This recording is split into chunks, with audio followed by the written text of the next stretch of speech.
afternoon, family. Welcome to a beautiful autumn day in Australia on Sweeney's Creek Farm. We're standing out here with our chickens, as you may hear them. Apologise for the noise.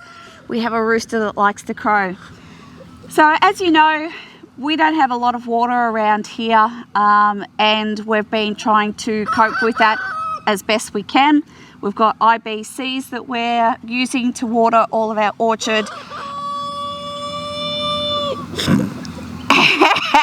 Our orchard, that was an interesting one. Our orchard and our vegetable patch, but as you can see, it's really dry. There's nothing here. We're hand feeding our cows round bales.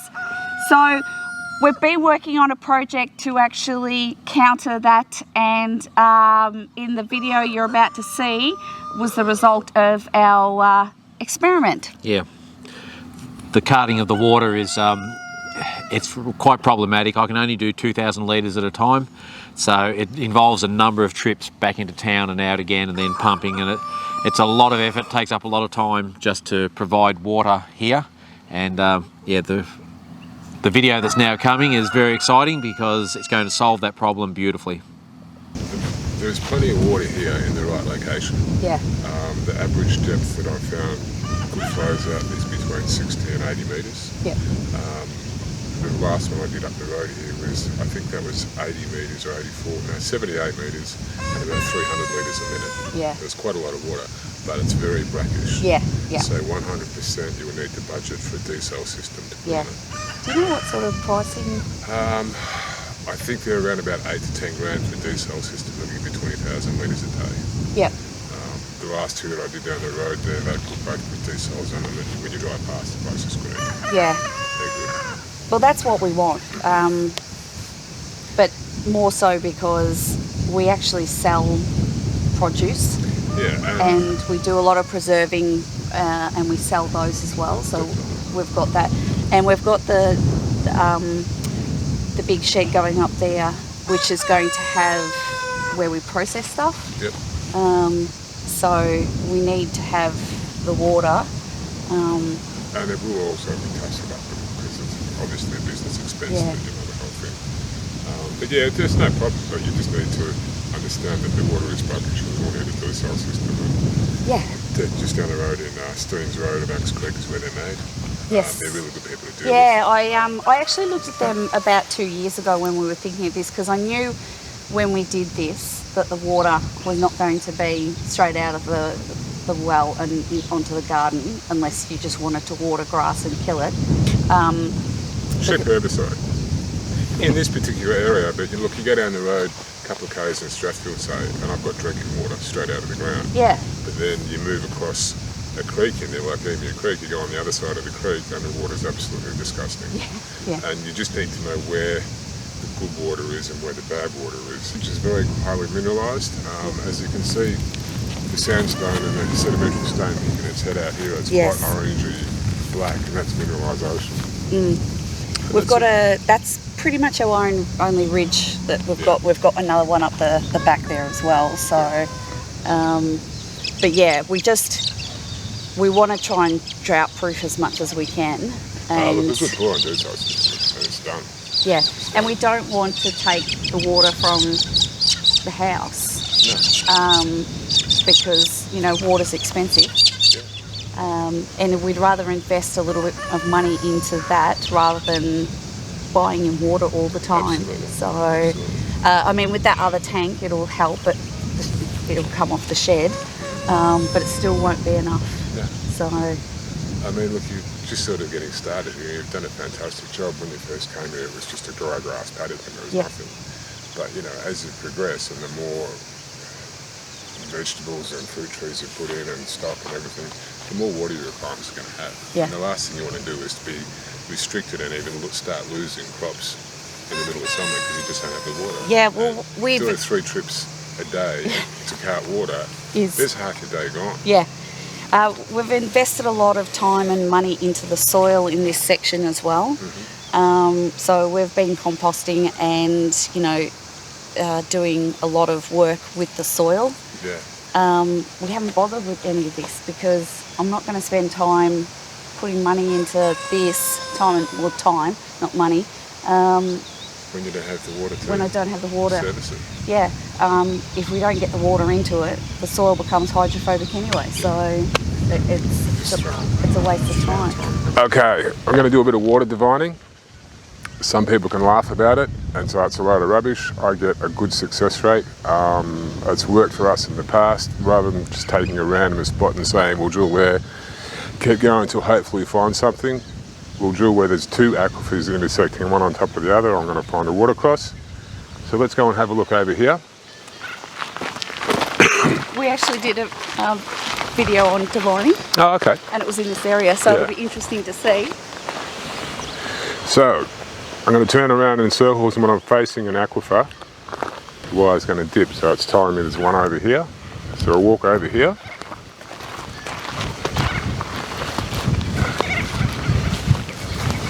That's the edge of the stream.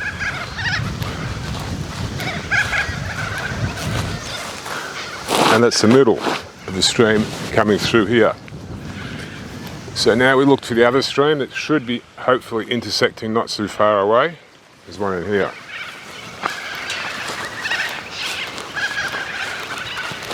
That's the edge.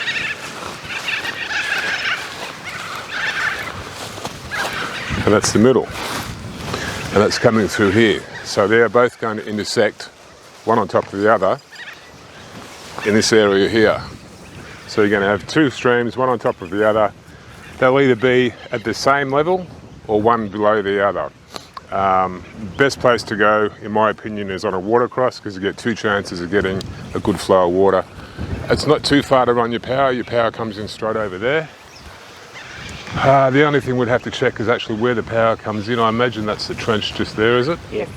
Okay, so we should be well away from the power to drill the bore. I think you should be on a winner here. Yeah? Yeah. So then what we do is, if we put it here and the desal here, or do you put it like over there where that is and put it into that tank there? Well, it depends where you're going to store the water. If you're going to have water tanks up the back to store your water for irrigation stuff up there, I would be putting the desal closer to there. You can put it here on the side of the house, that's no problem. But it's just an easier run for the desal to go straight into the tank. So you put the bore in here, run your power over, run a water line back up to the other side of the house where that building's going to go, and you're going to have the power in there. Mount your desal in there, straight into a tank, and probably you may even have enough gravity pressure to do to your irrigation, to your drip irrigation and stuff in there. If not, you put a small pump on. Yeah. Yeah. Yeah, well we're putting a pump on that one up there to water this as well. Oh, okay. Yeah. So it's going to have a pump, because we're going to pump it into the building as well. Yep. So here you think is a good one. What about up? Yeah, we'll have a look up there and see what we can find up there as well. It's always good to have a couple of options. Because that way we could put it up there. The overflow from that tank could actually come down to here and then into that one there as well. Definitely. That's exactly the same spot as last time. I'm glad to hear that. Yeah. I would have been seriously embarrassed if it wasn't. Yeah, it was right there, but we lost the peg. Ah, okay. Oh. Do you want to have a look at the orchard, or Well, is that not a good spot? let's see what we've got running where in here. So same thing, we'll turn around over in here.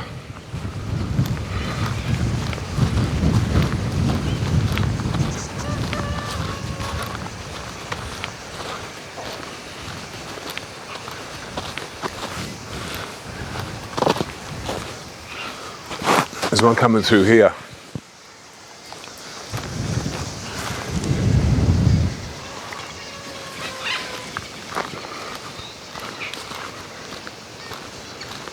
Hopefully not underneath the house.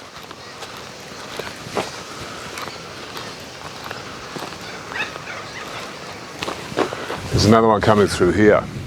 But that's not two? Yeah, there's one coming through here, and there's another one through here, so they're both going to cross just in this area here. So that's going to put you in In this area, That's you're going like to pick about up both that far streams. from the house. Yeah. So the house is going to Just here. Okay. That's too close? No, it's no problems at all. You can put it like this far from the house if you want, but you want to put the bore in before the house. Otherwise, you might be able to stand the rig up and drill a hole. I'm hoping to put it in before. Yeah. Yeah. Your bore over in here is going to be quite safe, and the same down the front, it's going to be quite safe there as well. The last thing you want to have is septic contamination of a bore. Reason being that E. coli bacteria is only killed by UV light. Once that gets into an underground aquifer or a bore, it's over. Yeah. It's contaminated forever. Yeah. Yeah. Do you think that's a good spot? Yeah, I think that's a good spot. That one, I think you're probably going to get a stronger flow of water down there. That was a stronger pull on the wires. Having said that, your diesel plant's going to run generally around about 20 litres a minute. Yep. So you're not going to be needing, 2, 3, 4, 500 litres a minute like we've got down the road. Yeah. And we'll get that easily on either of these two sites. No water, no life. No. And one thing that I'm a firm believer it's about where it, in the beginning stages of now, is a long, prolonged, severe drought. Yeah. Anytime that we've had 2 El Ninos back to back, historically, it's always been followed by a long drought, generally 8 to 10 years. Yeah. Like the Millennium Drought, that was one of the worst droughts that we've had. Yeah. And just previous to that, we had 2 El Ninos back to back. Now we've just come through our 3rd La Nina event back to back. And they're saying already they're talking about drought. And it's time to get prepared for that. It's not going to be pretty.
go, Dan? We went pretty well, Julie. We got a bit over 200 litres a minute at 72 metres.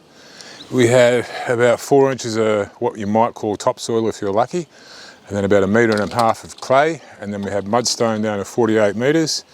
48 metres we hit sandstone, and then we start to find a lot of quartz fractures coming in the sandstone. Hit the top of the water about 60 metres. The fracture went down to about 76 metres, another 2 metres through the bottom of the fracture to make sure we got the whole lot of it. So if the water table ever drops, your pump's going to be right down pretty much just below the aquifer. You're never going to run out of water. 200 litres a minute, quite a lot. It's a good result. So what's the water quality like at the moment? It tastes pretty sweet at the moment. I was expecting it was going to be quite brackish and you need a desal, but now I'm not so sure. It's got a pretty good taste to it. So what's the next steps for us? The next step is I will send the bore details to Midland Irrigation. They will get in contact with you about a pump. Get a pump on it, pump it for a few days, take a water sample, send it off and get it tested. See if you need a desal, probably give it a try. At least on the grass without a desal, it'll be fine for that. See how the fruit trees and the tomatoes go with it. Probably run it on them for a week or so, and that should give you a pretty clear indication of which way it's going to go. Chooks would definitely need a desal because they need really good quality water. But yeah, it looks pretty good at the moment. I'm happy with it. Perfect. Thanks very much for doing that for us. Thanks for having me. Thanks for the job. Much appreciated. And there we go. This little pipe in the ground represents so much to us. This is a constant supply of water, and around here water is life. This is going to give us so much more flexibility and be able to get things done. As you can see to my left here, these are the IBCs that I've been carting water. So that's 2,000 litres each time I go in. And as you saw, we got a good flow of water here. Yeah, so we ended up, as Dan mentioned, 72 metres down. I don't know what that is in feet. I'll put it somewhere here with 200 litres a minute. So our next steps are to get the water tested. Dan mentioned that we may not need a desal, so we're not quite sure. So we do have to get a pump down into there to pump the water out for a couple of days, then have it tested to see what it comes up like. The chances are that we will need a desal, but we're just not sure at the moment. So we're in a catch-22 situation. We have to test the water before we can get everything organised, but we need to get a pump down there to actually get the water out. So we'll see how it goes. So we're organising that pump right now. But what I do want to say is a massive thank you to Dan. He was absolutely amazing. As you saw in a video, this is the exact spot that he said we would get water. And as you can see from the video, he did strike water. He was fantastic. He arrived on time. Actually, he arrived before he said he would get here. So it was very early in the morning. He said he would be here. He arrived. He dug the hole. This took about 4.5 hours, so the video didn't really show you everything. So he was fantastic. Can't recommend him enough. He was absolutely lovely. And you might have seen him when he was doing the divining. He found one stream sort of behind me here and another one over there, and he picked the intersection point. And as he went down at 60 metres, he hit the first one, and it was a bit of a trickle. And then he went down another few metres and hit this one that's running on this line here, and that's where we got the good amount of water. And at the moment, it looks like it's running through quartz. And the beauty of quartz is it's a very hard stone, and it doesn't leach chemicals and minerals. So fingers crossed, it may remain pure and not need a desal, but time will tell. As you can see, we've got a little bit of a mess here to clean up. So this is just the mudstone and limestone, so we'll clean that up. And you may hear in the background our cows, they're very hungry. As you can see, it's very, very dry. So I think it's about time that we go off and feed them. Thanks so much for being here, guys. Hope you really enjoyed the video. We certainly did, watching it, Dan go down and drill down here and get that water coming up. It was very exciting for us to see. So if you enjoyed the video, please give us a thumbs up. If you're new to the channel, consider subscribing. And thanks so much for everyone's support as we're going forward. We've just hit a milestone of 1,500 subscribers, and that's been one of our dreams to come true. And it's been great to see so many people joining in. So again, guys, thanks very much, and we'll see you on the next one.